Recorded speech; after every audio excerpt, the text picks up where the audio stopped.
It is a nice warm day in Zurich and spring is coming. What can be better than take a walk outside the Balgris campus after lunch? Unfortunately, many people that are affected by neurological injuries cannot do this. My name is Serena and I'm working on my PhD project in a robotic rehabilitation company called Hokoma, together with ETH Zurich and the University Clinic Balgrist.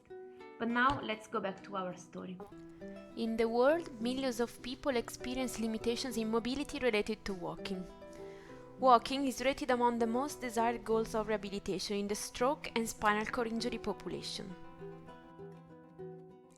Luckily, the brain and the nervous system are amazing things that even after a terrible injury can regenerate through a process called neuroplasticity.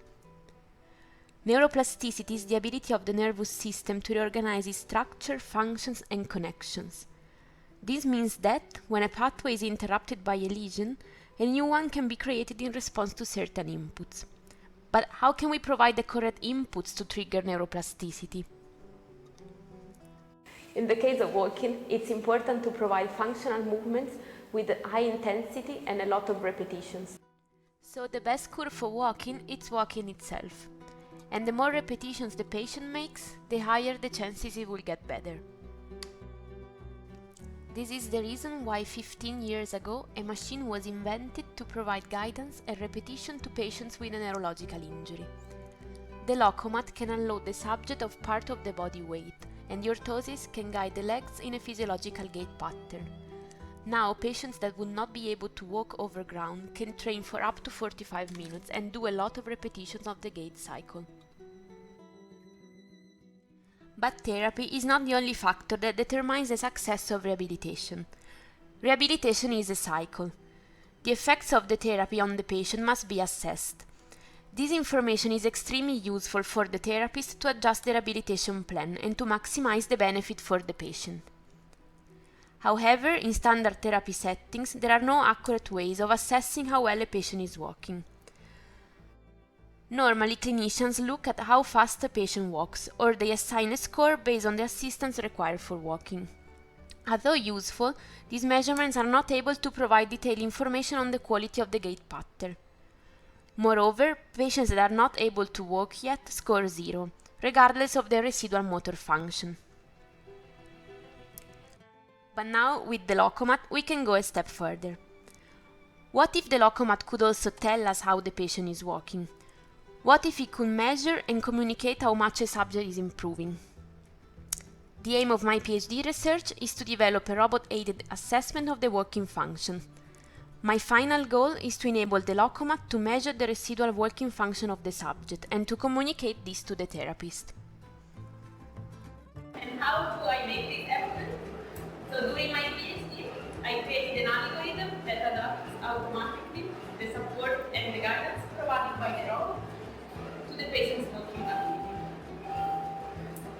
The idea is that the patient tries to follow a physiological gait pattern, and the Locomat senses if he is able to perform the task. If the patient manages to do it, the robot decreases automatically the support provided. If instead the patient is not yet able to walk without the support, the robot doesn't let him down, but keeps providing the guidance and the support that the patient requires. So step by step, the support of the robot is adjusted, and now, if we look at the final value of the support determined by the algorithm, we can have an estimation of the patient's walking ability. So the Locomat can detect where and how much the patient needs to be helped the most and inform the therapist. So with this information, the therapist can select the most suitable therapeutic approach and monitor the patient's progresses. A personalized therapy guarantees that the patient achieves the best possible recovery outcome. Walking again after a neurological injury may be possible when the optimal therapy is applied.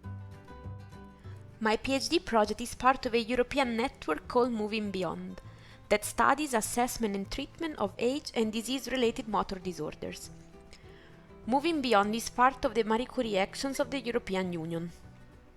In this project, networking and cooperation among different countries are promoted, and we receive the best opportunities for our research and our career.